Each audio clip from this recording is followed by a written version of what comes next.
The morning in Zeyvan was colourless. Only the tamarisks stirred, rattling their thin bones against the wind, shedding dry pink blossoms into the cracked earth.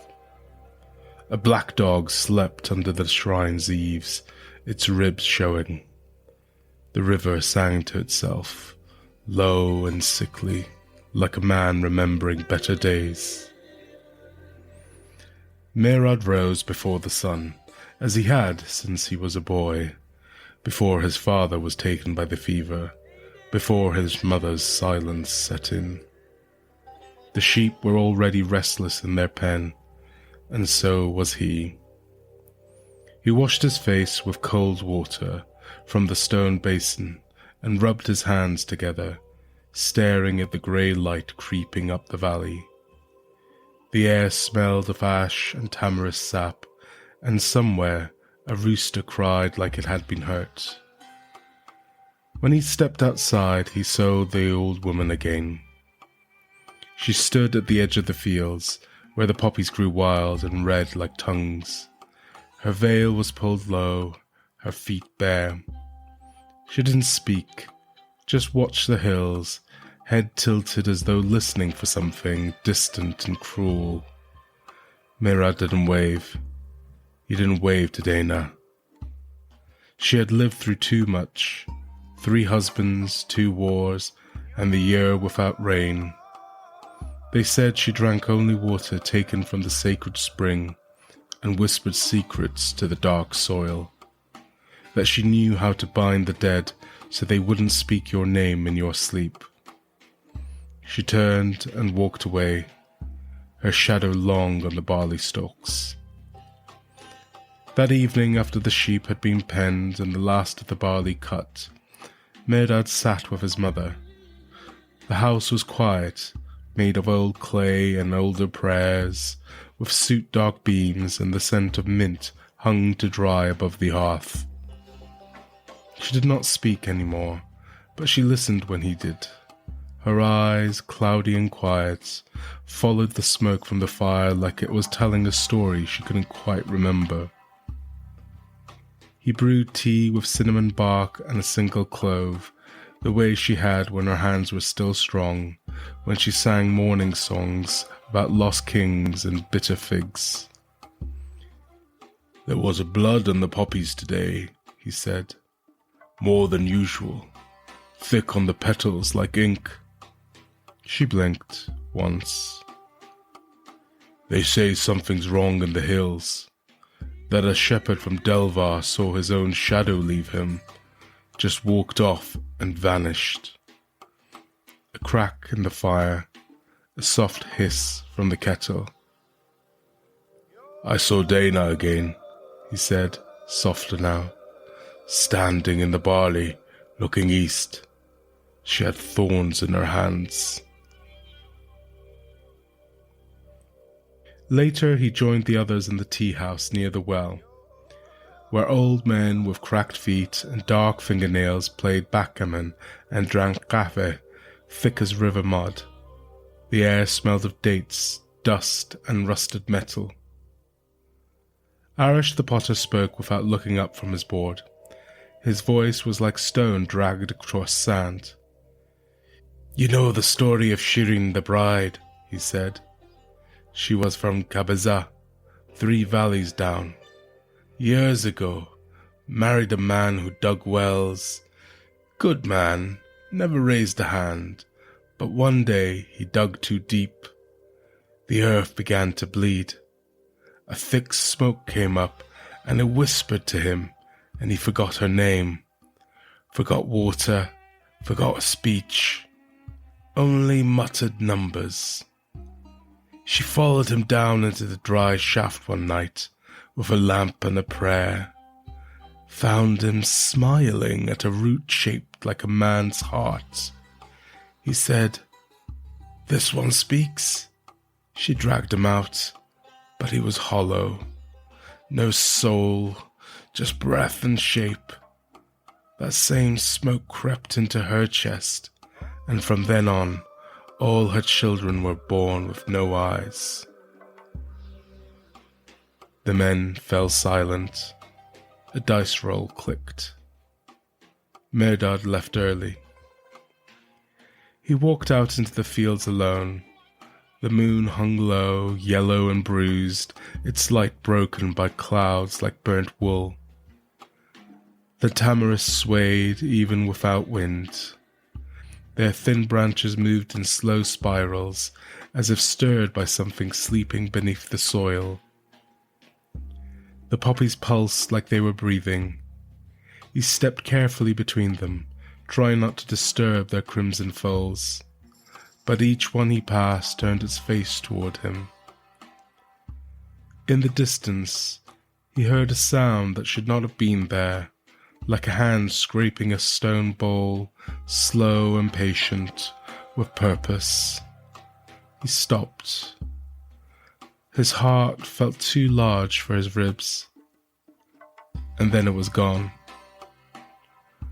When he returned to the village, the black dog was standing, watching. Its eyes were full of old smoke. 3 nights later, the spring dried up. The villagers gathered before dawn, their faces tight with sleep and unease. Children clung to their mothers' legs. The men stood with arms folded, staring at the cracked mouth of the spring as though it had insulted them. The water had always flowed there, cold, iron-sweet and eternal. Now it gaped like a wound. Even the tamarisks had begun to curl inward, their branches brittle and pale. The poppies still bloomed, thick and glistening, as though feeding on something hidden below. "It's not drought," Dana said. "It's hunger." She stood barefoot on the shrine steps, dressed in dark wool, her voice thin but sharp. The crowd drew back, some crossing themselves, others looking to the preacher, who stayed silent. The villagers had long feared her, not for anything she had done, but for what she had remembered. Mehrdad lingered on the edge, arms crossed against the chill. He had not slept since the sound moved behind his walls. It had been inside the clay, patient and hollow, like something that chewed slowly with long teeth. That night Dana came to his door. She brought no lantern, but her eyes glimmered in the dark, like coals buried beneath ash. "You heard it, didn't you?" she asked. He did not answer, but stepped aside to let her in. The fire had gone out. His mother lay sleeping, or pretending to. "You know what it is," he said. "Don't you?" "I know what it becomes." She sat, folding her hands like wings in her lap. "It was long before you were born, before the war even. I was 13. The river flooded that year and the fields drowned. My mother took sick, so I went to the hills alone to gather saltbrush. I found a hollow, not a cave, not quite, more like a breath in the land. I stepped inside and everything was quiet, no birds, no wind, and I heard it, a scraping, like something carving its name into the earth. And then a voice, low and cracked, it said my name. Said it in my father's voice, but wrong." Mehrdad looked at her, unsure. "I ran, but I took something with me, a pouch, 6 seeds, black as night, soft as liver. My grandmother burned them the moment she saw them, told me never to speak of it again. I didn't, until now." She placed a new bundle on the floor, cloth wrapped around a goatskin pouch and a bronze blade. "You'll need that to go to the old fire shrine," she said. "Past the ash hills, past the place where trees lean away from the sky. There's a chamber in the rock where the world still remembers, where it hides what it fears. Mehrdad opened the pouch. Inside were 6 seeds, blacker than pitch. They pulsed faintly, like something dreaming of hunger. The air round them tasted of smoke and iron. One seemed to shiver in his palm. "What are they?" he asked. "Memories," she whispered. "Not yours, not mine. Older, buried things. Earth forgets nothing, Mehrdad. These are the bones of promises not kept." He looked at her, eyes narrowed. "Why me?" "You listen," she said. "You see things others refuse to, and you haven't turned to prayer or fire or false cures. You still walk in the fields. You still watch." He wanted to throw the seeds into the fire. He wanted to crush them beneath his heel. He wanted to be a man who didn't dream of roots speaking his name. But he said nothing. And outside, the Tamarisks leaned toward the east. Mehrdad left before dawn, before the rooster cried, before the dust merchant stirred. He carried only the goatskin pouch, the bronze blade tucked into his sash, and a flask of date vinegar. The eastern fields shimmered under a grey veil. The poppies bowed as he passed. The hills beyond Zeyvan were older than stories. They rolled like the backs of sleeping beasts, covered in ash-coloured scrub and broken teeth of stone. As he climbed, the wind changed, lost its warmth, then its scent, until it became a breathless hush. Even the insects grew quiet. Even his own heartbeat felt like an intrusion. By midday the sky had dimmed, though no clouds had come.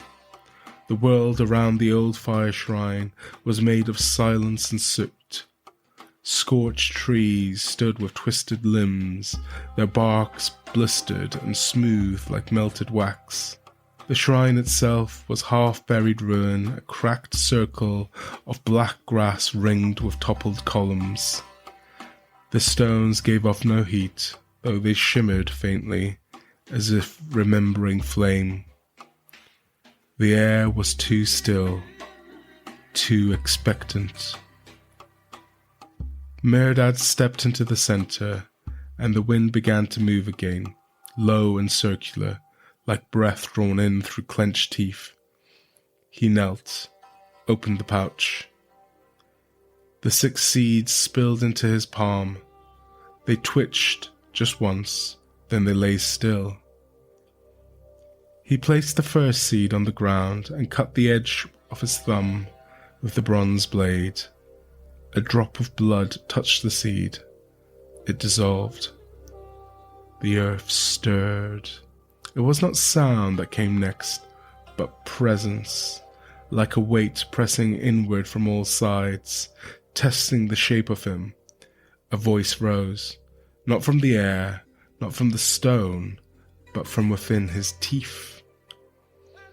"You bring hunger's fruit.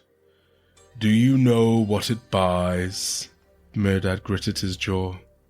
"I bring payment, nothing more. Nothing is only nothing to the dead. To us, it is history. It is choice. Do you know which seed you gave?" He swallowed. "The first. The first is always memory. That which roots all other things. Your blood told it who you were, and who you were not." The second seed vanished without him touching it. It wriggled into the stone and disappeared like a worm in loom. "That is voice. You won't hear the wind again. Not clearly. Not until it is done." Mehrdad reached for the third. His hands shook. The seed crawled up his wrist before he could place it. It found a vein and slipped inside. He gasped. Desire, the taste of want. Yours was small, but deep. That is good.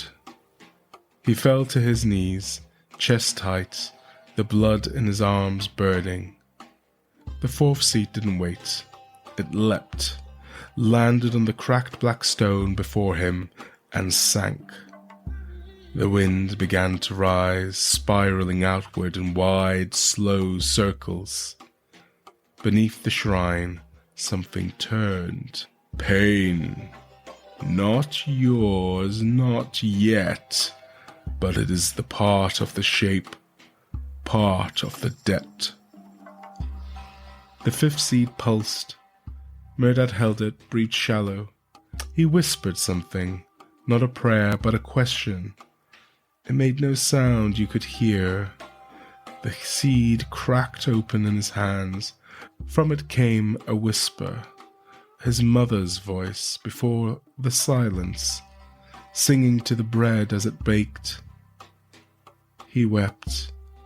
Love, the strongest root, the first to rot. Only one seed remains. The presence beneath the earth grew larger, hungrier. The air tasted like old metal and forgotten fruit. The wind no longer circled, it now pressed downward, as though pulling something up from the deep beneath the stone. The last seed is not yours to give. It must choose. Mehrdad placed it gently on the ground. For a long moment, nothing happened. Then, slowly, the seed rolled toward him. He understood then. The last seed was sacrifice. He looked down at his hands, calloused and lined. He thought of his mother, of the black dog, of Dana's voice saying his name like a spell. He thought of the poppies blooming in red, so deep it hurt. And he said, no. He lifted the seed and put it back into the pouch. I'll find another way. And the earth screamed. The air split, not with thunder or fire, but with silence so sharp it peeled thought from bone. The sky cracked, invisibly in the mind, as though the heavens blinked and forgot their shape. The glassy stone beneath the shrine shook, splintered in a ring around Mehrdad, and a low sound began to rise, not a voice, but a hunger made audible. The wind no longer swirled, it pulled, it yanked at the soil, at the roots of the blackened trees, at Mehrdad's breath. The bronze blade slid from his sash and vanished into the churning earth. From beneath the stone a shape began to emerge. No form nor flesh, but movement without shape. Like smoke remembered by shadow, it pulsed through the cracks, winding upwards in spirals, whispering with 1,000 dry tongues. You will not buy peace with courage. You will not cheat us with resolve. Mehrdad fell to one knee, the pouch clutched to his chest. The last seed writhed inside it, warm and frightened. The other 5 had been accepted, but this one refused to die. The shadow moved closer, coiling around his legs, pressing against his spine. It smelled of dried blood and burnt hair. You brought the roots. Now feed them. Something else stirred. Beneath the weight of the presence, beneath the fear that soaked his skin, there was something older, something he hadn't noticed before. The Tamarisks. He saw them in his mind, how they had leaned east, how their blossoms had refused to fall, how the poppies bloomed thicker than ever, not with sickness but warning. He reached into the pouch, pulled the last seed out, and didn't offer it. He pressed it to his lips and whispered, "Not yet," and he bit down. The seed split with the taste of iron and bone and fig. Heat coursed down his throat, into his chest, into his hands. He screamed, not in pain, but in defiance.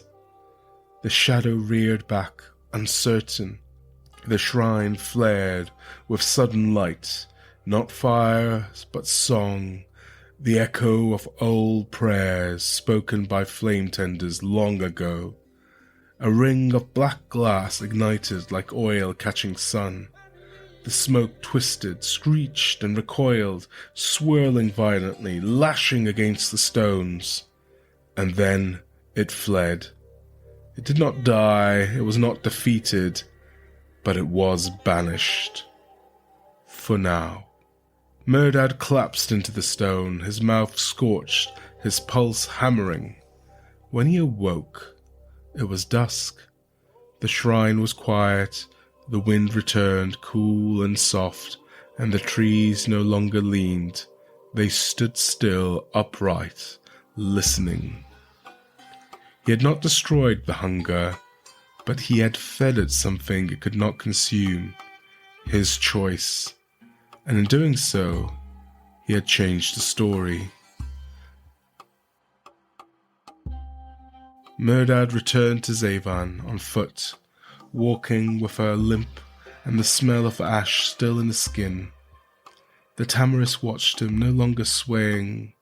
The poppies had gone pale, as though they'd wept out all their red.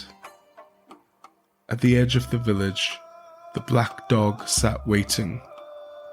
It did not growl or move, only rose as he approached and walked beside him, as if escorting him home. The spring was flowing again, thin at first like a reluctant thread, but cold, clean.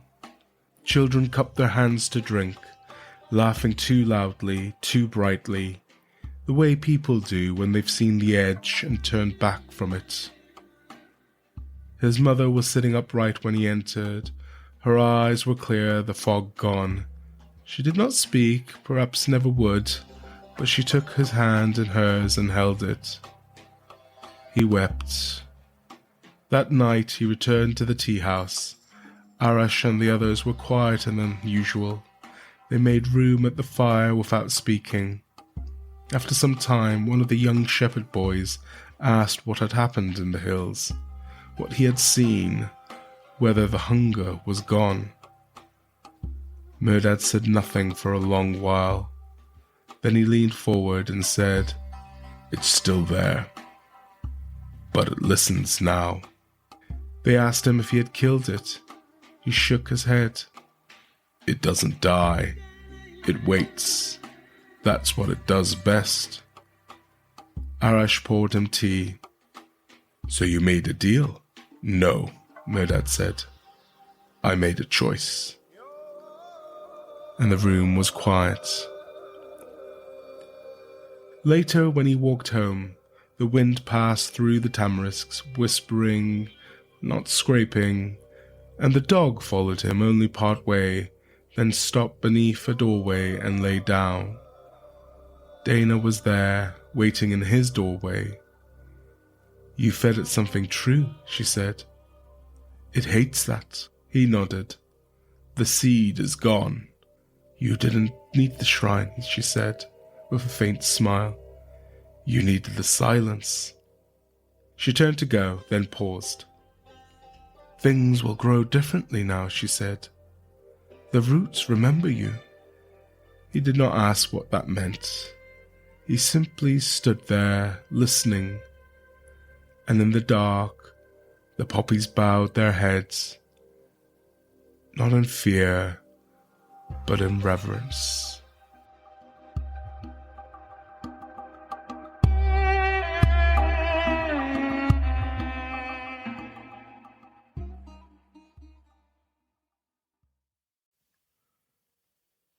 Thanks for listening. If you enjoyed the episode, please consider sharing it with a friend and leaving a review. It really helps others find the show. I'd love to hear what you think, so feel free to send your thoughts, questions, or feedback to podcast@avestara.net. Until next time, keep the flame lit.